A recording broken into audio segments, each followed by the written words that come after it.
الصلاة والسلام على خير خلقه محمد وعلى آله وصحبه أجمعين أما بعد السلام عليكم ورحمة الله تعالى وبركاته.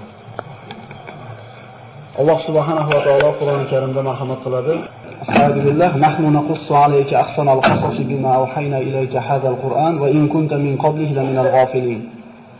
Ey Muhammad alayhissalom, biz sizga mana shu Qur'onda qissalarning eng go'zallarini so'zlaymiz, vaholanki siz bu qissalardan g'ofil edingiz deydi. Ya'ni bu qissalarning qadrini Alloh subhanahu va taolo mana shu oyat bilan belgilab beradiki, qissalarning eng go'zali deb Alloh taolo o'zi baho beryapti. Modomiki siz bilan bizga Alloh taolo mana shu qissalarni eshitishlik, fahmlashlik berilibdi, endi buni shukrni ado qilishlik kerak bo'ladi. Bu qissalarni eshitishlikda shukr qanday ado bo'ladi? Undan olingan ibratlarga hayotda amal qilishligi bilan bo'ladi. Shunda Alloh taolo aytadi: "Va izta'azzana robbukum la in shakartum la azidannakum." Agar mana shu meni bergan ne'matlarimni shukrni ado qilsanglar, ne'matimni ziyoda qilib beraman dedi. Alloh taolo ana shu shukrga ado qiladigan shokir bandalardan qilgan bo'lsin. O'tgan safargi suhbatimizda siz bilan mana Samud qavmiga yuborilgan Solih alayhisalom haqida gaplashgan bo'ldik. Va u qissadan bir qancha xulosalar olindiki, eng asosiy olinadigan xulosasi shuki, Alloh taolo bir bandaga la ilaha illalloh kalimasini, qalbiga iymon degan ne'matni berishlikni xohlamasa, insonga bitta emas, 100 ta tuyani toshdan chiqarib berganda ham so'yib yeb qo'yishaverar ekan. Ya'ni bu qissalarda agar biz Qur'ondan boshqa joyda eshitganimizda rostmikin deb shubhaga borishimiz mumkin edi. Lekin Qur'onda bayon qilinganligi uchun bularning haqligida shubha qilinmaydi. Demak, bandalarga berilgan eng katta ne'mat bu la ilaha illalloh Muhammad rasululloh ne'mati ekan. Mana u qissadan olgan xulosalarimiz shundan bo'ldiki, ana shu tuyani ularning talabiga ko'ra, ana shular aytgan sifatga ko'ra Alloh taolo yaratib berishiga qaramasdan, baribir Allohga osiy bo'lishdi. Demak, insonning hidoyatga kelishiga mo'jiza yoki bir masala sabab bo'lmaydi, Alloh taolo agar o'zi iymon degan kalimani bermasa. Va yana ko'rdikki, ana shu tuyani oyog'ini sindirgan kishi haqida Alloh taolo aytdi: "Idin ba'asa ashqoha." Tuyani o'ldirishlikka o'zini qavmidagi eng badbaxtini yuborishdi deydi. Ya'ni biz hayotda bir odamga yaxshi yomonga baho berayotganimiz u bizning bahoyimiz. Odam sifatida odamga baho beramiz. Lekin bu kishining badbaxtligini Alloh taolo o'zi aytayaptiki, avvalgilarda yashab o'tganlarning eng badbaxti bu ana shu Qudor ibn Salif ibn Jib deyildi. Ana shu tuyani oyog'ini kimdir sindirishlik kerak edi. Shu ishni kimdir qilish kerak edi. Allohga hamdlar aytaylik birodarlar. Siz bilan meni ana shu ishda ishlatmabdi. Chunki Alloh qodir edi. O'sha zamonda yaratib turib, ana shu tuyani go'shini yeganlar qatoriga qo'shib qo'yishlikka Alloh qodir edi. Alhamdulillah deylik birodarlar. Bu ne'matni shukrga ado qilaylik. Alloh taolo o'zi bir tavfiq bersin. Mana qavm o'zini talabidagi mo'jiza kelishiga qaramasdan osiy bo'lgandan keyin, balki ana shu tuyani so'yib yeb qo'yishganidan keyin Alloh taolo ularni qanday vayron qilganligini ko'rdik. Va ularda hozirgi kunda maskanlari borligini o'tgan safargi suhbatimizda aytib o'tgan bo'ldik. Madinaning shimoliy g'arbida, Madinadan taxminan 380 kilometr masofada ana shu Samud qavmining maskanlari mavjud. Alloh taolo aytadi: "Aql ishlatmaysizlarmi? Eslatma olmaysizlarmi?" Ular haqida agar Qur'on bizga so'zlamaganida, biz ular haqida eslamasdik ham, hech kim ularni bir nomini ham zikr qilmagan bo'lar edi. Mana undan keyingi qissaga o'tadigan bo'lsak, bu Qur'ondagi eng nodir, eng shirin qissalardan bu Ibrohim alayhisalom qissasi. Inshaalloh bu qissa bir necha suhbatimizni oladi va Qur'onda bu qissani qanchalik qadri balandligi mana 25 ta surada Ibrohim alayhisalom haqida so'zlanganligi o'zi bir hujjat bo'ladi. 25 ta surada 73 o'rinda zikr qilingan. 73 ta o'rinda Ibrohim alayhisalom qissasi zikr qilingan. Bu suraning qadri qanchalik balandligiga bir ishora qiladi. Qur'ondagi eng katta qissa Musa alayhisalomning qissasi. Undan keyingi o'rinda Ibrohim alayhisalomning qissasi turadi. U kishi payg'ambarlarning otasi, ulul azm minar rusul bo'lgan ana shu payg'ambarlarning biri, Ibrohim Halilulloh. Qissani boshlar ekanmiz. Ibrohim alayhisolamning hayotidan eng katta oladigan xulosamiz u kishi Allohga tavakkul qilishlikda ustoz bo'lgan kishilar. Bugun ana shu Allohga qilgan tavakkulini agar vaqtimiz yetsa, bitta haqida ko'proq so'z yuritamiz. O'zi shu bittasi 3 soat vaqt olishi kerak. Lekin Biz basharmiz, toqatlarimiz cheklangan, ana shu uyqular kelib ketgunga qadar gapiriladi inshaalloh. Bugun o'z ozgina kech qolyapmiz. Bismillahirrohmanirrohim. Solihlarning qavmi halok bo'lgandan keyin insonlar yana bir muddat tavhidda turishdi. Vaqt o'tishi bilan yana ana shu avvalgilarda oqibatidan ibrat olishlik insonlarning hayoldan ko'tarildi, esdan chiqarishdi. Alloh taolo mana shaytonga qiyomatgacha yashashlikka izn bergan edi, vasvasa qildi, yana insonlar shirkka, kufrga qaytishdi. Falastin, Iroq, Misr hamma yerlarda insonlar yana kufrga qaytdilar. Bu safar Alloh taolo payg'ambarlarning eng ulug'laridan bu ulamolarning e'tirofiga ko'ra o'zi shunga hujjatlarimga aniq Payg'ambar sollallohu alayhi vasallamdan keyingi o'rinda turadigan payg'ambar bu Ibrohim alayhissalom hisoblanadi. Abul Anbiya, payg'ambarlarning otasi. U kishi haqida Alloh taolo astagfirullah va Ibrohim allazi vaffa dedi. U vafo qilgan Ibrohim dedi. Alloh taolo qanday buyruqni bajarmasin, u kishi vafo qildi buyrug'iga. Va Ibrohim allazi vaffa. Ibrohim ibn Tarix, shuningdek Azaram deb ataladi, nomlanadi, Ozar. O'zi asli ismi Tarix bo'lgan, Ozar degan so'z ularning tilida ana shu davrda odamlarga yordam ko'p ketgan bo'lgani uchun yordamchi degan ma'noda bo'lgan ekan. O'zi asli ismi Tarix bo'lgan, lekin laqabi Ozar bo'lgani uchun Ibrohim ibn Ozar deyiladi, asli Ibrohim ibn Tarix. Ibrohim alayhisalomda zikri Qur'onda 25 ta surada 73 ta o'rinda zikr qilingan bo'ldi. Ibrohim alayhisalom Som ibn Nuh sulolasidan. Iroqda shimolida yashardi. Bobil degan shaharda. Bobil shahri nihoyatda bir katta shaharlardan bo'lgan. O'zining zamonasidagi eng birinchi shaharlardan bo'lgan. Va butlarga sig'inishlik mana shu yerda avjiga chiqqan bo'ladi. Astagfirullah va qala innama taqattum min dunillahi awsana mawaddata baynikum fil hayati dunya thumma yawmal qiyamati yakfuru ba'dukum bi ba'd va yal'anu ba'dukum ba'da va ma'wakum an-nar va ma lakum min nasirin. Ibrohim alayhisalom qavmiga aytadiki, albatta sizlar Allohni qo'yib butlarga ibodat qilishingni o'qidinglar. Qiyomat kunida biringlar ikkinchilarga kofir bo'lasizlar va biringlar ikkinchilarga la'nat o'qiysizlar. Qiyomat kunida hech kimni tanimaydi. Bu hammamizga aniq bo'lgan narsa. Yawma yafirrul mar'u min akhihi deydi Alloh taolo Qur'onda. Kishi o'zini akasidan tonadigan. Otasidan, onasidan, bola chaqasidan tonadigan kun. إذ قال لأبيه وقومه ما هذه التماثيل التي أنتم لها عاكفون قالوا وجدنا آباءنا لها عابدين.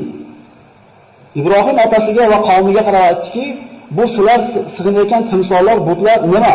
Sizlar e'tikof qilasizlar bularga. Ular aytdilar, otalarimizni mana shu butlarga ibodat qilayotganligini topganmiz va shu narsada davom etib ketyapmiz. Boshqa oyatda Alloh marhamat qiladi, إذ قال لأبيه وقومه ما تعبدون قالوا نعبد أصناما فنظل لها عاكفين قال هل يسمعونكم إذ تدعون أو ينفعونكم أو يضرون قالوا بل وجدنا آباءنا كذلك يفعلون. İbrahim otasi va qavmiga nimalarga ibodat qilyapsizlar deb so'radi. Ular aytdilar, butlarga. Ularga shu ibodat qilishga davom etamiz. Ibrohim alayhisalom so'radi, sizlar duo qilsalar ular eshitadimi? Yoki sizlarga bir foyda yoki ziyon keltiradimi? Qavm javob berdi, otalarimiz shunday qilayotgan edi, biz ham otalarimiz shuni ota-bobamiz qilib kelayotgan ishlayapti-da, endi biz o'zimizni tilga o'rganadigan bo'lsak, demak, bu shirk otalardan meros qolgan. Ibrohim alayhisalom ularni ogohlantirdi. Inson ilohga nima uchun sig'inadi aslida? Biror bir ziyonni undan qaytarish uchun, biror bir manfaatni keltirish uchun, biror bir musibatni qo'shishlik uchun va hayotini tartibga keltirib berish uchun Allohga sig'inadi. Lekin bu butlar bularni birortasini qilishlikdan ojiz edi. Bu aloqalar na foyda keltira oladi, na ziyon keltira oladi. Ya'ni ba'zilarimizning hayotimizda shu o'rnashib qo'ygan bir shirkka o'xshagan bir narsalar bor. Tumorga o'xshagan yoki ko'zmonchoqqa o'xshagan. Bular zotida hech narsa qila olmaydi, agar Alloh xohlagan bo'lsa. Shuning uchun Alloh taolo aqlni nimaga bergan? Aqlni ishlatib Alloh taolo tanishlik uchun bergan. Ya'ni bu butlarga sig'inishlik, u narsalardan bir yordam kutishlik, taqana qoqib qo'yish, shunga o'xshagan ishlar bu shirkdan o'zi bo'ladi. Va laqad atayna Ibrohima rushdahu min qabl va kunna bihi alimin. Biz Ibrohimga hidoyatini ato etgan edik, bu haqida xabardor edik, biluvchi edik. Alloh taolo mana Qur'oni Karimda Maryam surasida zikr qiladi. Da'vatni otasidan boshladi Ibrohim alayhisalom. Da'vat birodarlar, Alloh diniga targ'ib qilishlik ko'chadan bo'lmaydi. Rasululloh sollallohu alayhi vasallam vahiyni qabul qilgandan keyin kimdan boshladi? O'zini xonadonidan boshladi. Shuning uchun biz avval bolaga bir gapni gapirishdan burun o'zimiz yaxshi amal qilgan bo'lsak, bizdan qiyomatda so'raladigan kishilar bu xonadonimiz. O'zingizlarni va ahli ayolinglarni, bola chaqanglarni jahannam o'tidan saqlab olinglar demadimi Alloh? Agar biz o'zimizga qaraydigan bo'lsak, o'zimizni o'rgicha tarbiya qila olmayapmiz. O'zimizni ustimizda o'zimiz hukmron bo'la olmayapmiz. Endi birovga bir gajani qattiq tortayotgan mahalda insof qilaylik. Xonadonimizga qaraylik. Namoz o'qimayotganimiz qancha, zikr qilmayotganimiz qancha, televizor tagida 24 soat chiqmayotganimiz qancha. Sho'ri o'zi o'zing ko'r deydi, og'rimasa boshqa ko'r deydi. Boshqadan talab qilishdan buni o'zimizning uyimizga qaraylik. Demak, Ibrohim alayhisalom kimdan boshlayapti? Otasidan. Mana shu kitobda Alloh taolo Ibrohimni eslaylar. Vaqtiki u o'zining otasini da'vat qildi va albatta u siddiq nabiylardan bo'lgan edi. Otasiga aytdi: "Otajon, nimaga eshitmaydigan, ko'rmaydigan va sizdan biror narsani nari qilolmaganiga sig'inasiz? Ey otajon, albatta menga Alloh tomonidan ilm keldi, bu ilm sizga berilmagan edi. Menga ergashing, sizni to'g'ri yo'lga yetaklayman. Ey otajon, shaytonga ibodat qilmang. Shayton Allohga, Rahmonga osiy bo'lgan edi. Ey otajon, albatta men sizga Rahmon tomonidan alamlantiruvchi azob kelishidan qo'rqaman va shaytonga do'st bo'lib qolishingizdan qo'rqaman." E'tibor bering. Otajon, otajon, otajon. Ud'u ila sabili robbika bil hikmati wal maw'izatil hasana. Parvardigoringiz diniga hikmat bilan, chiroyli ma'ruza bilan da'vat qiling dedi. Idfa billati hi ahsan, fallazi baynaka va baynahu adawatun ka'annahu waliyyun hamim. Alloh aytadi Qur'onda: "Fattaqulloha va yu'allimukumulloh." Allohdan sizlar qo'rqinglar deb, hamma o'zini o'rgataman. Hamma o'zini o'rgataman. Biz juda ko'p hayotdagi muammo kamchiliklarimizni o'zimiz hal qilayotgan odamlarga o'xshaymiz-da. Sahobalar Allohga tamomiy taqvo qilganligi uchun Alloh taolo har qanday ishni o'zi o'rgatdi. Subhanalloh. Biz Allohga suyanishlikni, Allohga tavakkul qilishlikni bilmayapmiz. Alloh taoloni tanimayapmiz. Siz bilan bir kishining o'rtasida adovat bo'lsa deydi Alloh taolo. U bilan yaxshi muomala qiling demayapti.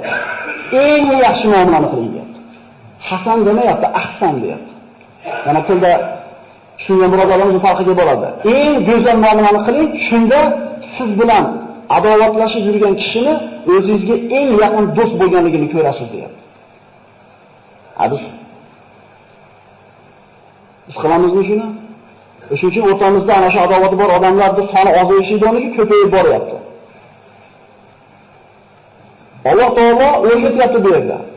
Otajon, otajon, otajon deyapti. Shuning uchun birodarlar, aka-ukalarimizni, opa-singillarimizni namozga yoki bir taqvoga targ'ib qilganimizda hikmat bilan savdogar odam o'zini ana shu qo'lidagi tovarini o'tkazish uchun nima qiladi? Kelgan xaridorga girdi kapalar bo'ladi. Injirligini ham ko'taradi, sassiqligini ham ko'taradi. Faqat maqsadi nima? O'tkazib olishda. Sizdan xuddi savdogarni bittasisiz. Ana shu jannatda biletini taklif qilyapsiz shu odamga. Mana shu uchun jannatga kirasan degan narsa. Nimaga endi bitta dunyo matosini 3-4 so'mda topishlik uchun odamlarni yaxshiman gapini ko'taramiz-ku? Allohning diniga hidoyat bo'lishiga sabab bo'lib turgan paytimizda chidamaymiz. Buzvorish oson. U tikkalashlik qiyin. Shuning uchun birodarlar, dinga targ'ib qilayotganimizda hikmat bo'lsin, odamlar bilan shirin muomalada bo'lishlik kerak bo'ladi. Rasululloh sollallohu alayhi vasallamda Toifga borganda yosh bola toshbo'ron qilib haydaganda nima deb duo qildi? Eslaylik, ana shu oilalarida yorilgan holda salqinda o'tirganda, Nasroniy dinida bo'lgan Abdos kelganda qanaqa muomala qildi? Ey malaka, o'zi qiylanib turibman dedimi? Kelganda kim qayerdan bo'lasan dedi? Naynavodanman dedi. Yunusning qavmidanmisan dedi. Nasroniy Abdos. Payg'ambarimiz axloqini, u qulidir, muomalasini ko'rib turib, sen Yunusni qanday taniysan dedi. U meni payg'ambar birodarim bo'ladi, men ham payg'ambarman dedi. Payg'ambarimiz ana shu qanday bir 5 minut ketgan dedi shu muloqotiga. Shu 5 minutda qalbini kasb qildi, iymonga keldi shu kishi. Toyib qavmi toshbo'ron qo'yib chiqargan, lekin payg'ambarimiz axloqi unga uzun olib kelgan edi. Ana shu toshbo'ron qildirganlar o'zlari voqelanib qoldi. Bu Makkaning sayyidlaridan edi baribir. Men uzunni olib borib berganda uzunni olib bordi, unga uzunni berish asnosida iymon keltirmadimi? Ikki og'iz shirin gap. Biz agar namozli birovlardan ichki burroq kelib olgan bo'lsak, boshqalardan shunday nazarimizda taqvomiz ko'tarilib qolgan bo'lsa, odamlarga shunday shafqat qilaylik. Biz ham o'sha qayda qachondir. Siz endi 4 qadam tashlagan bo'lsangiz, 1 qadam tashlagan odamdan talab qilolmaydi o'zidagi narsani. Oldinga qarang, bizdan qara 4 bunun qadam tashlab qo'ygan odamlar bor. Bizga ham chidashgan, bizga ham shinjiligimizga, bizga ham namoz o'qimaganligimizga sabr qilgan boshqalar. Shunday emasmi? İbrahim alayhissalomning shuncha bir shirin gapirganligi otasi nima deb javob berdi? Astagfirullah. Qala aragibun anta an alihati ya Ibrohim, la in lam tantahi la arjumannak wahjurni maliya. Ey Ibrohim, olihalarimizdan o'zingni behojat deb bilyapsanmi? Ya'ni kerak emas deb olyapsanmi? Meni tinch qo'y. Maliya degani umuman tinch qo'y degan ma'nosida berdi. Qala salamun alayk. Astaghfiru laka robbi innahu kana bi khafiya. Senga salom bo'lsin deb otasi. Sizga salom bo'lsin. Parvardigorimdan sizga istig'for so'rayman. Albatta Parvardigorim menga yaxshi muomalada meni yaxshi ko'radi. Ibrohim alayhissalomni qattiq suratda rad qilgandagi Ibrohim alayhissalomning javobini qarang. Allohdan kechirishini so'rayman sizga deyapti. O'lib ketmaysanmi demayapti bizga o'xshab. O'lib ketmaysanmi? Menga nima? Menga nima akalar? Biz da'vatni o'zimiz uchun qilyapmiz. O'sha uchun ko'tara olmadik. Agar biz Alloh uchun da'vat qilayotgan bo'lganimizda, unga nima qilardik? Ko'tarardik. Biz o'zimiz uchun ishlaymiz. Lekin hozir Allohning dushman ekanligi ma'lum bo'lgandan keyin Ibrohim alayhissalom otasidan yuz o'girdi. وما كان استغفار إبراهيم لأبيه إلا عن موعدة وعدها إياه فلما تبين له أنه عدو لله تبرأ منه إن إبراهيم لأواه حليم. İbrahim'de Parvardigoridan otasini kechirishligini so'rashligi va'da qilib qo'yganligi uchun bo'ldi. Endi qachonki u otasi Allohga dushman ekanligi aniq bo'lganda otasidan foydalandi deydi. Albatta Ibrohim Allohni halim.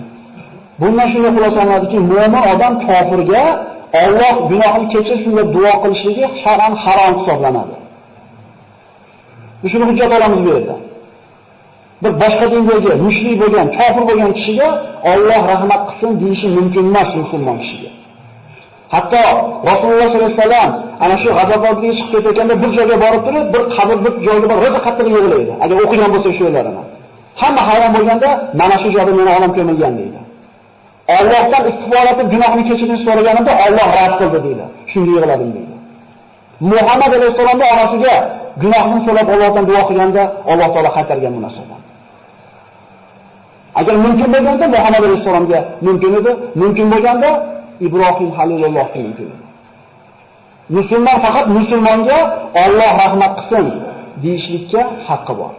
Mana shu oyatga asosan innahu kana bi khafiya. Xafoya bu qalbni muhabbat bilan to'lib toshishi. Alloh taolo Ibrohim alayhisolamni mana shunday yaxshi ko'rgan edi. Shuning uchun Halilur Rahman Allohning do'sti deb zikr qilinadi. Al-Hayla qalbni muhabbat bilan to'lishligi. Va atazilukum wa ma tad'una min dunillahi wad'u robbi asa an la akuna bi du'ai robbi shaqiyya. Ibrohim alayhisalom qavmidan yuz o'girdi. Shu vaqtda yoshi 16 da bo'ladi asr muoriflar. Nabiy bo'lgan ekan 16 yoshda. Bu Alloh taolo o'zining mulki ekan xohlagan bandasiga beradi. Payg'ambarlik faqat 40 yoshda turib cheklab olmaydi. Chunki Iso alayhisalom 33 ga kirgan paytda Alloh taolo yuqori ko'tarib chiqib ketgan. Payg'ambar bo'lgan 33 yoshda, payg'ambar bo'lgan. Demak 40 yoshda cheklab qo'yishimiz bu bizning ilmimizdagi ozgina noqisligi belgisi ekan. Ibrohim alayhisalom da'vat qilayotganda qavmini yoshi 16 da bo'lyapti birodarlar.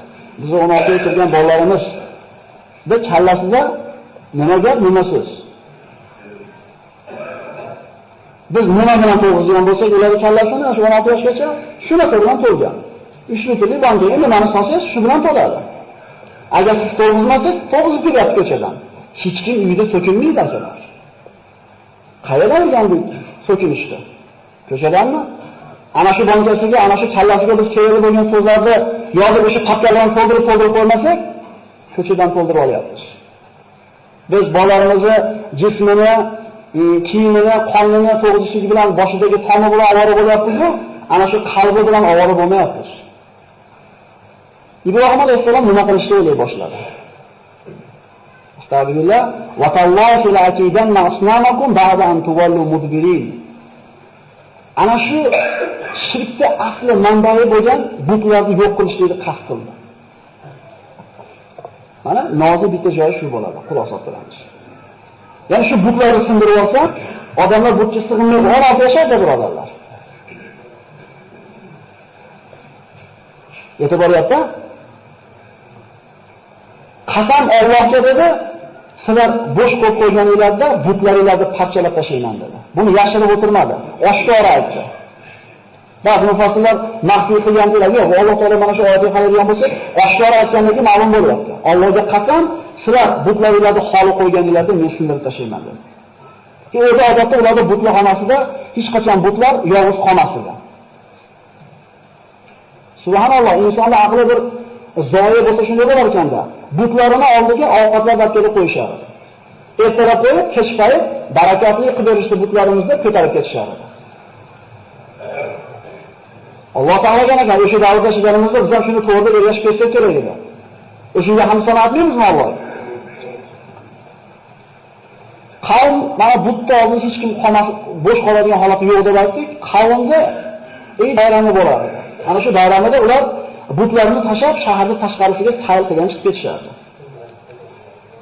Va ovqatlarni qo'yishdi, sayl bo'lgandan keyin tashlab chiqib ketishdi. Ertaga hayit degan kuni qavm kechqurun tayyorgarlik ko'rish boshlab chiqib ketishlikka. Ibrohim alayhisolamni qarashuvda tayyorgarlik ko'rmadi. Ibrohim nimaga sen tayyorgarlik ko'rmayapsan deganda hayotidagi birinchi yolg'onni gapirgan. Bu ham Allohning ikkinchi to'shganimiz. Yozib qo'yasizlar. Men dedi osmonlarga qarab dedi, ertaga kasal bo'lib qolishini bildim. Men sizlar bilan chiqa olmayman dedi. Va laqad atayna Ibrohima rushdahu min qabl va kunna bihi alimin. إذ قال لأبيه وقومه ما هذه التماثيل التي أنتم حاكفون قالوا وجدنا آباءنا لها عابدين. yuqorida aytilgan mana oyat. Safat surasida Alloh marhamat qiladi. Fanazara nazaratan fil nujum faqala inni saqim fatawallaw anhu birin. Yulduzlarga qaradi Alloh taolo, men kasalman dedi. Qavm uni holi qo'yib chiqib ketdi. Qavm Ibrohim alayhisolamni tashlab chiqib ketgan paytda Ibrohim alayhisolam butlarning oldiga qo'lidan shu boltani yoki bir asbobini olib bordi. Butxonada hech kim yo'q. Faraga ila alihatihim faqala ala ta'kulun ma lakum la tantiqun faraga alayhim darban bil yamin. Butlarga qaytdiki, yolg'iz qolgan butlarga yemisizlarmi? Hech kim javob qaytarmadi. Nimaga gapirmayapsizlar? Va ana shu qo'lidagi narsa bilan ularni urib, parcha-parcha qildi. Alloh taolo mana boshqa oyatda marhamat qiladi. Faja'alahum juzadan illa kabiran lahum la'allahum ilayhi yarji'un. Ularni parcha-parcha qilib tashladi, faqat kattasini qoldirdi. Undan kelib so'rashliklari uchun. Ana shu katta butni bo'yniga qo'lidagi boltasini yoki ana shu asbobini yurib qo'ydi. Qavm qaytib kelgach ko'rishdi. Faqbalu ilayhi yazifun. Qalu man fa'ala hada bi alihatina innahu la min az-zalimin. Ular uchun eng bir musibatli ish bo'ldi. Ular necha yuz yillardan beri iltimos qilib kelayotgan butlari parchalanib ketgan va butlari o'zini himoya qilishga qodir bo'lmadi.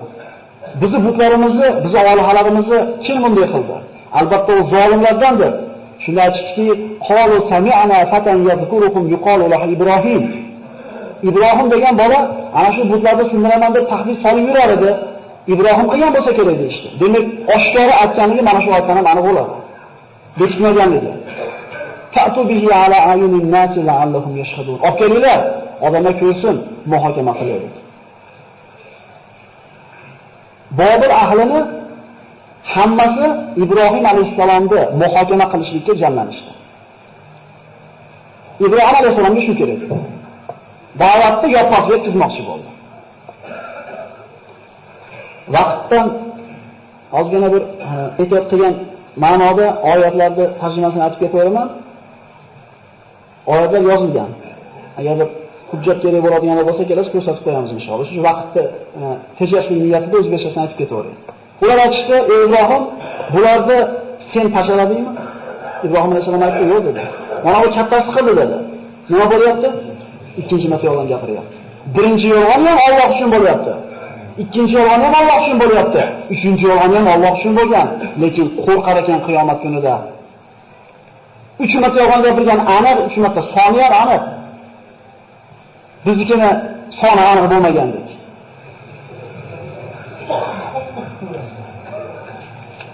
Agar gapirsa, so'raydi ulardan.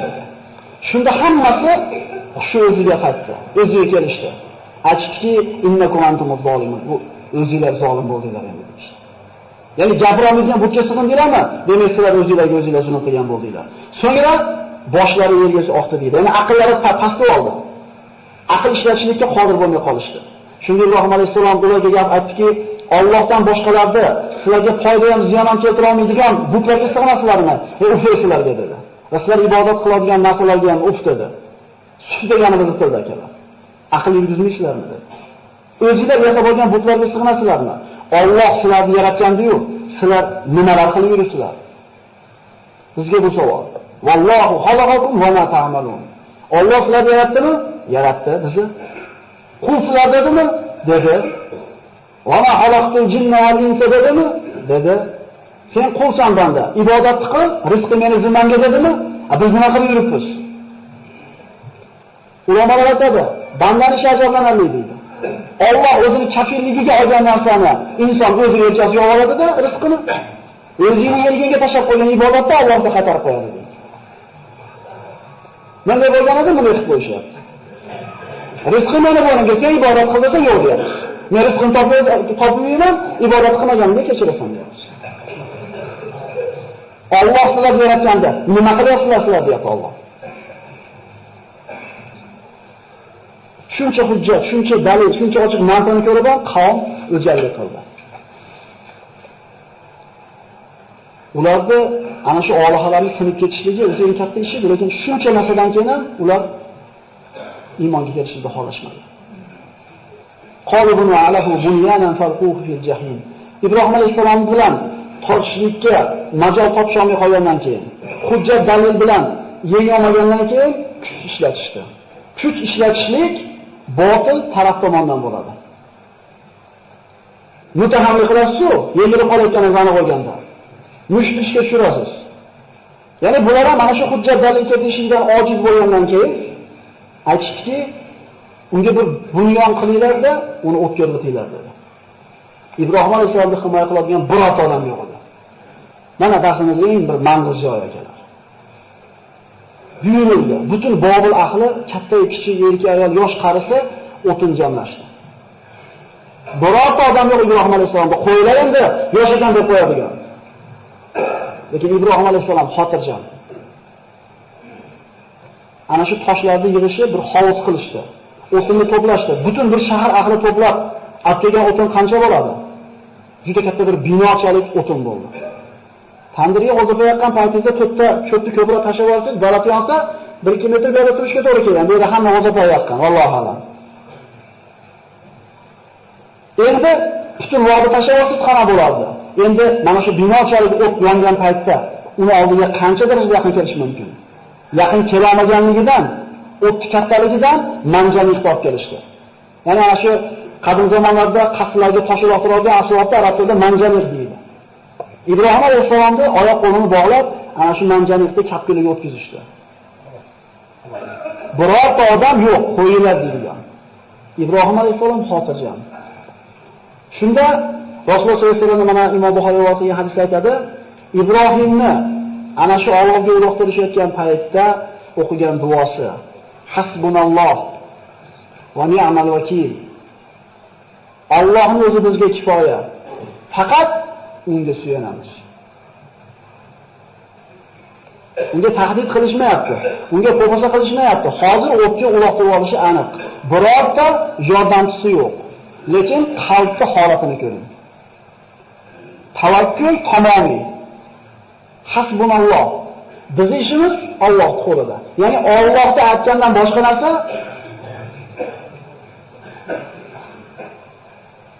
Ibrohim alayhisolamni otidan borishdi. Mana ba'zi rivoyatlarda zaif deyilgan ekan, lekin ibrat uchun keltirib o'ramiz. Ibrohim alayhisalom uloqtirib havoda uchib ketayotganda o'tga Jabril alayhisalom keldi. Alaka haja ya Ibrohim. Ey Ibrohim, bizga hojatingiz yo'qmi deb keldi.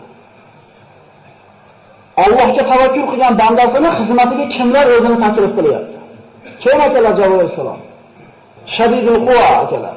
Lut qavmining qanotini uchi bilan to'ntarib qo'ydi yerga. Mana shunga qudrat egasi Alloh yaratgan mahluqotning eng ulug'i bo'lgan Jabril alayhisalom bizga xizmati yo'qmi deb kelyapti. U istamoqda kim yordam berar uchun qaqa borsamikin demagan edi. Allohga topshirib qo'ydi o'zini. Bunaqa bandasini Alloh tashab qo'ymas ekan. Ibrohim va Ibrohim allazi vafo deyapsiz. U vafo qilgan Ibrohim edi. Mana shu o'rindan vafo qildi. Ibrohim alayhisalom shunga qarabki, sizga nima dedi? Sizga hojatim yo'q. Kimga so'rayapti? Yana rivoyat keladi. Yomg'ir farishtasida ham zaif ibrat shuni aytamiz. Yomg'ir farishasi Allohdan izn so'raydi. Parvardigor Ibrohimga o'tishdi. Ruxsat ber, yomg'irni o'pirib o'chirib qo'yapti dedi. Kimlar xizmatiga o'tyapti? Kimlar himoyasiga o'tyapti? Jabril alayhisalom javob berdiki, sizga nima dedi? Sizga hojatim yo'q dedi. Ammo Robbimga hojatim bor, lekin Robbimga aytishim ham hojati yo'q dedi. Bilib turibdi madam o'tayotganini, Robbim shu yerda deyapti. Aytishim ham hojati yo'q deyapti. Robbim yaxshi biladi menga nima kerakligini deyapti. Biz o'zimiz bilamiz bizga nima kerakligini. Bilamiz, rangini ham bilamiz, bu narsani, sifatlarini ham bilamiz, narxini ham bilamiz, raqobatini ham bilamiz. Biz o'zimiz bilamiz. Ibrohim alayhisalom o'ziga nima kerakligini ham aytmagan ekan. Chunki Robbisi bandasini nimagadir muhtojligini yaxshi bilishiga iymon keltirgan ekan. Bu tavakkulchilarning cho'qqisi akalar. Innalloha yuhibbul mutawakkilin. Alloh tavakkul qiluvchilarni yaxshi ko'radi. Bizda shunaqa tavakkul bormi? Shuni suyanadimizmi Allohga? Tavakkul nima? Qo'lingizdan kelgan rizq sababini qilib qo'yasiz, endi kelishingizga Allohga tashab qo'yasiz. Alloh aytgani bo'ladi. Iloji bor yolg'on gapirishga harakat qilasiz deganingizda, olmay ketgandan keyin men Allohga tashab qo'yaman, demak bu olmasin ekan. Yolg'on gapirib oldini yig'laysiz, chunki demak rost gapirsam ham oladi ekan degan. Natija nima bo'ladi? Biz yolg'on gapirganimiz uchun boyib, rost gapirganimiz uchun kambag'al bo'lib qolmaymiz. Bir rizq masalasi bu.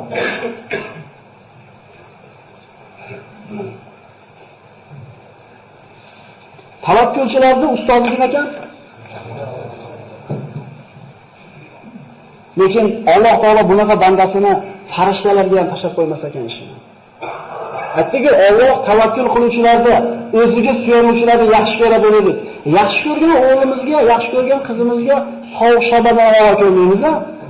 Alloh taolo rahim degan, shafqat degan sifatini yuzga berdi deyiladi hadislarda. Shundan bittasini dunyoga chachib qo'ydi deydi. Bittasi chachilganda shuncha insonlar, shuncha hayvonlarga chayon bolasini chaqib qo'ymaydi. Eshkana tuxumdan chiqqan bolasini chiqarib qo'ymaydi. Yitqish sher bolasini shu etlab qo'yib borib qo'yadi. Hattoki hammasini g'ofil ota emizli bolasini orqasiga tushirib qo'ysa nima olmaydi? Bosolmaydi. Bu nima sabab? Alloh mehrni joylab qo'ygan qalbiga. 100dan bir mehrni berib qo'yganda insonlar chashilgan shuncha rahmat uchun Alloh taolo shu 100 rahim shafqatning egasi bo'lgan Parvardigor yaxshi ko'rgan bandasini tashab qo'yar ekanmi? Va man yatawakkal alallohi fa huwa hasbuhu. Kim Allohga tavakkul qilsa, g'amini Allohga topshirsa, bu odamning hisobi Allohning zimmasiga emasmi? Biz shunga tavakkal qilyapmizmi Robbimizga? Biz Robbimizni tanimizmi shunchalik? Hammamiz Allohga topshirib qo'yishlik darajasida tanimizmi? Shuning uchun g'am tugamayapti aslida. Bir qisqa 2 kerak bo'lyapti, 2 qisqa 5 kerak bo'lyapti. Chunki teva bilan aloqamiz zo'r emas. Ibrohim alayhisalom o'tga uloqilgan ham Alloh deyapti, tushga tegan ham Alloh deyapti. Alloh taolo bu bandasining ishini hech qaysiga topshirmadi. Allohning ishi bu kabi farishtalar ham tez bo'ldi. Qulna ya naru kuni bardan va salaman ala Ibrohim. Fa'aradu bihi kaydan faj'alnahum al-asfalin. Biz aytdik, ey o't, Ibrohimga sovuq bo'ling va salomat bo'ling. Uni kuydirish kerak bo'lgan o't Alloh taoloning mulki emasmi? Alloh taoloning quli emasmi? O't kuydirmaydi birodarlar. Pichoq kesmaydi. Agar Alloh ulardan bu qudratni olib qo'ysa. Demak, zotida bu narsalar hech narsa qila olmaydi. Shunday emasmi? Abdulloh ibn Abbos aytadi mana shu oyat sharhida. Agar Alloh taolo o'tga sovuq bo'ling deb turib, salomat bo'ling demaganida, o'tga sovug'ini ziyon qilib qoladi Ibrohimga. Ko'ryapsizmi, Alloh taolo qanday bu bandasini mushkulini oson qilyapti. Chunki topshirganda g'amini, natijani o'ylamayapti. Nima qilgan demayapti, Allohga tavakkul qilyapti. Ibrohimga makr qilishdi, Ibrohimga hiyla qilishdi, bas o'zlari ular xor bo'ldi, past bo'ldi. Ular ko'rib turishdi o'tga tushganini. Ibrohim alayhisolamning oyoq qo'liga bog'langan iplardan boshqa hech narsa kuygani yo'q. Subhanalloh azza va jalla. O't o'chdi. Ibrohim alayhisolam chiqib keldi. Ularning ko'z oldida buyuk mo'jiza yuz ko'rsatdi. Lekin iymon keltirdimi? Yana qayta aytamiz, bu darslarimizda bitta xulosasi bor. Bizga Alloh iymon degan ne'matni bergan, qadriga yetishimiz kerak. Chunki ko'zingiz oldida bir odam o'tdan tutun chiqib kelsa, bu hech qanday sehr emas edi bu. O'tni o'zlari yoqqan edi, oyoqlarni o'zlari borib o'zlari otgan edi.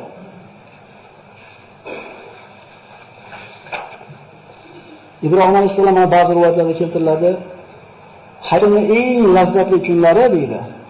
Mana shu dunyoda olovda bo'lgan lahzalarim deydi. Chunki Alloh taolo sovuq qildi o'tdi va ne'mat qilib berdi. Jannat bog'iga tushib qolmadimi?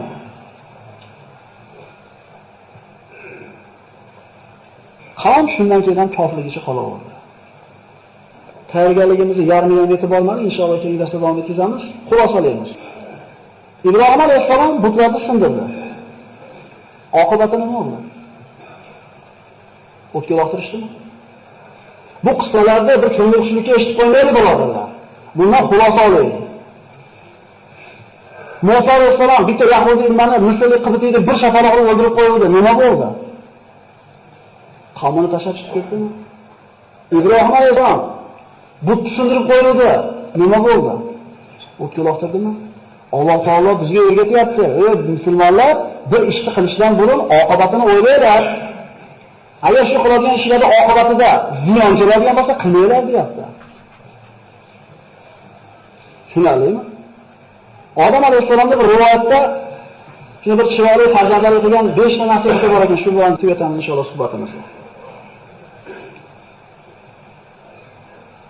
Odam alayhisolam mana shu vafotga yaqin bo'lganda bir rivoyat ekan, endi bu ham ibratlanadigan.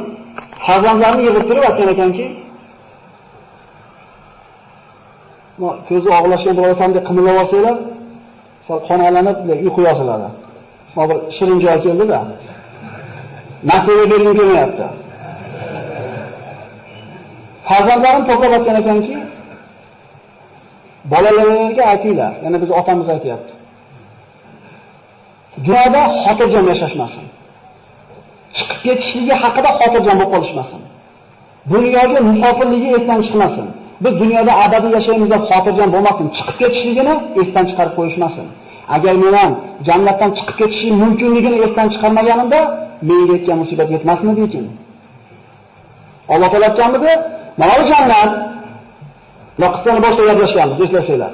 Sen yaram qachon qolmaysan, chanqamaysan, qilamaysan deganmidi? Yana mumkin emas daraxt dedi. Mana u dushmaning dedi. Oddiy edi. Mana dushman mana daraxt bo'ldi. Lekin esdan chiqarib qo'ydiki, jannatdan chiqib ketish mumkinligini. Shayton nima deb o'yladi? Sizlarga abadiy mulkni, bitmas hayotni beradigan daraxt ko'rsataymi dedi. Jannatda nima kerak bo'ldi birodarlar bu narsani? Sizlarda Robbinglar farishta bo'lib qolishingizni xohlamadi, shuning uchun mana daraxtdan yemanglar dedi. Farishta bo'lishinglar kerak bo'ladi. Unda jannatda nima qilib qoladi? Erkak ayolli bo'lmasa, ovqat yeyishmasa farishtalardaqa. U jannatda nima qilib qoladi? Kerak emas narsalardan qo'ymadimi? Dunyodan chiqib ketishini farzandlaringiz esdan chiqarmasin. Chunki men esdan chiqarib qo'ydim, musibat yetdi menga. Ikkinchi nasihati. Bir ishni qiladigan bo'lsanglar dedi. Bu otamizning nasihati birodarlar. Oqibatini o'ylaylar. Shu ishda oqibati nima bo'lishiga haqida fikr yuringlar. Agar men shu mevani yeyishdan burun nima bo'lishini oqibatini o'ylaganda ehtimol yemasmidim? Ehtimol jannatdan quvilmasmidim? Bu hayotiy tajribasini gapirib beryapti birodarlar bizga. Bir ish qilishdan burun oqibatini albatta o'ylaylik. Nimaga olib boradi? Bu yaxshilikmi, yomonlikmi? Menga shu narsa to'g'ri ko'rindi, qilaman, aytib olaman, keyin nima bo'lsa bo'lasin deyilmaydi. Rasululloh sollallohu alayhi vasallam bu ishlarni qilgan hech qaysini. Rasululloh qodir edi, Hamzaga bor Abu Jahl o'ldirib keldi ishlikka. Umarga qodir edi aytishlikka bor, Abu Sufyon bo'g'ib qo'ydi ishlikka. Buyurdimi? Rasulullohga ergashmaymizmi? Musulmonlar qancha aziyat, ozor chekkan bo'lsa ham sabr qilmadimi? Alam tara ilallazina qila lahum kuffu aydiyakum wa aqimus solat. Ko'rishlar Alloh taolo. Shunga kishilarniki biz ularga qo'llarni tiyinglar, namozini o'qib sabr qilinglar dedi ularga. O'ylash kerak oqibatini bir ish qilishdan, bir gapni gapirishdan burun. Uchinchi nasihati, bir ish qilishdan burun maslahat qilinglar deydi. Aql egalari bilan. Bilimdan bo'lmaylar, hammalar o'z o'ylashadi deyapti. Biz shuni hamishki, shu ikkita kitob ko'rib olgan bo'lsalar, ikkita hadis o'qib olgan bo'lsalar, olim bo'lib qolyapmiz. Shunday emasmi? 20 trubadan qarasangiz, mana shu yerda o'tirganlarda bir 10 dan biri ko'rinadi. Kattaroqda qarasangiz, ko'prog'i ko'rinadi. Endi olib tashlasangiz, hammasi ko'rinyaptimi? Mana shu truba ilm bo'ladi. Ilm o'qiymizda. Kamroq gapiradigan bo'lib qolamiz. Kamroq fatvo berib, kamroq odamlarni taqaydigan bo'lib qolamiz. Bu bizning ilmsizligimizdan. Biz qilib turib problemaga kelganini maslahatga boramiz. Domla ustalarni qo'ying, jo'raboni, bunaqa o'shani talab qilishdan burun tarbiya qilishlikni maslahatini olgani kelmadinglar. Endi shunday topasan endi. To'rtinchisi, ayollaringizni havoyi nafsiga ergashmanglar. Zero men ham ana shu ayolimni havosiga ergashib qo'ydim. Havoyi nafsiga ergashmanglar deyapti. Ar-rijalu qawwamuna 'alan nisa. Erkaklarda ayol Rasululloh rahbar qilgan. Erkak degan. Biz qabul qildim deganmiz akalar. Roziman, bashlanmaganmiz biz. Biz erkakmiz. Shuning uchun rahbariyat oilada erkak kishining qo'lida bo'lsa, o'sha yerga bir tinchlik totuvlik bo'ladi. Hayotimizni qiyin qilayotgan kim? Mana shu ayollarimiz orzu-havasini orqasidan qul bo'lib yuribmiz. Shunday emasmi? O'zimizni bir marta borib sanatoriyaga borib domada bir shifolanishga pul yetmaydi. O'zi eshikka ishlaymiz o'zi. Ana shu orzu-havasni ko'tidan qo'yayotgan ayollarimizga pul bo'lib qo'yganmiz. Achchiq bo'lsa aytishimiz kerak bu narsani. Va 5-nasihati qalbingizga quloq solinglar degan ekan. Biror ish qilmoqchi bo'ladigan bo'lsanglar, qalbingizga quloq solinglar. Musulmonning qalbi yaxshi yomonda ajrashlikda o'sha o'lchov bo'lib qolar ekan. Ko'ngli chopmaydi-ku. Bolalarga ishda, qisqa bolalarga bari ko'nglingiz o'ynayapti-da. Men ham shu mevani yeyishlikka jazm qilganimda qalbim bir iztirobga tushgan edi. Bu harom narsaga qilishlikda qalbga quloq solinmaydi. Aral ish desiz, qalbingiz xuddi unga emas. Mumkin bo'lgan ishlarni qilishlikda qalbga quloq solinadi. Tushunarlimi? Yana 5-nasihat. Bir ish dunyodan chiqib ketishdan chiqarmaydi. Ikkinchisi, bir ish qilishdan oqibatini o'ylaylar. Uchinchisi, maslahat qilinglar. Havoyi nafsiga ergashinglar ayollaringizda va qalbingizga quloq solinglar. Demak, bugungi ajratilgan vaqtimiz nihoyasiga yetib qoldi. Inshaalloh keyingi suhbatda qissani qolganini davom ettirgan bo'lamiz inshaalloh. Assalomu alaykum va rahmatullohi va barakatuh.